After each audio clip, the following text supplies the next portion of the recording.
নমস্কার। ঠাকুরমা স্বামীজি ও গুরুদেবের শ্রীচরণে প্রণাম জানিয়ে আমাদের মায়ের নহবতে দৈনিক চিত্র এইটি নিয়ে একটি কাহিনী শোনাচ্ছি। নহবতের শ্রী শ্রী মায়ের একটি দৈনিক চিত্র।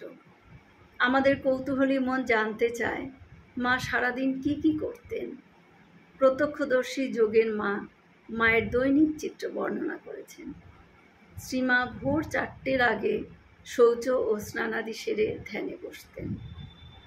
এরপর বাকি কাজকর্ম সেরে পূজায় বসতেন। পূজা, জপ, ধ্যান এতে প্রায় ঘন্টা 2 কেটে যেত মায়ের। তারপর সিঁড়ির নিচে রান্না করতে বসতেন। মায়ের রান্নার অপূর্ব সুবাস। রান্না হলে যেদিন সুযোগ ঘটত, মা সেদিন নিজে হাতে ঠাকুরকে স্নানের জন্য তেল মাখিয়ে দিতেন। 10:30, 11টার মধ্যে ঠাকুর আহারে বসতেন।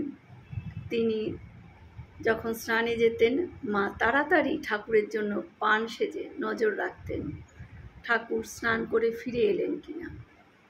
তিনি তার ঘরে এলেই মা এসে জল ও আসন দিয়ে তারপর খাবারের থালাটি সামনে রাখতেন এবং আহারে বসিয়ে মা নানান কথার মধ্যে দিয়ে চেষ্টা করতেন যাতে খাবারের সময় ভাব সমাধি উপস্থিত না হয়, যাতে খাবারে কোনো রকম বিঘ্ন না ঘটে।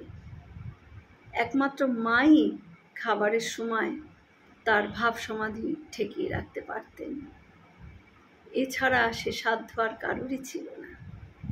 ঠাকুরের খাওয়া হলে মা অল্প কিছু মুখে দিয়ে জল খেয়ে নিতেন। পরে পান সাজাতে বসতেন।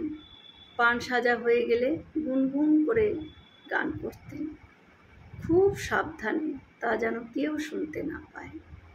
এরপর কলের সেই একটার বাঁশি বেজে উঠত, যাকে ঠাকুরের মা বৃন্দাবনে কৃষ্ণের বাঁশি বলতেন। তাই শুনে তিনি খেতে বসতেন। সুতরাং 1টা 2টোর আগে কোনোদিনই মায়ের খাওয়া হতো না। আহারের পর নামমাত্র একটু বিশ্রাম করে সিঁড়িতে চুল শুকোতে বসতেন 3টে নাগাদ। তারপর আলো টালো সব ঠিক করে তোলা জলে নম করে হাত মুখ ধুয়ে কাপড় কেচে সন্ধ্যার জন্য প্রস্তুত হতেন।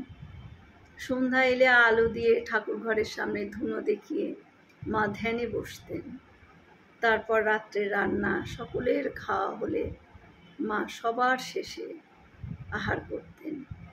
তারপর একটু বিশ্রাম করে মা শুয়ে পড়তেন। সারাদিনে মায়ের প্রচুর কাজ ছিল এবং মা আনন্দের সাথে সমস্ত কাজ করে যেতেন হাসি মুখে। নমস্কার। হয়তো অনেক ভুল ত্রুটি হলো, ক্ষমা করে দেবেন। সকলে সুস্থ থাকবেন, ভালো থাকবেন।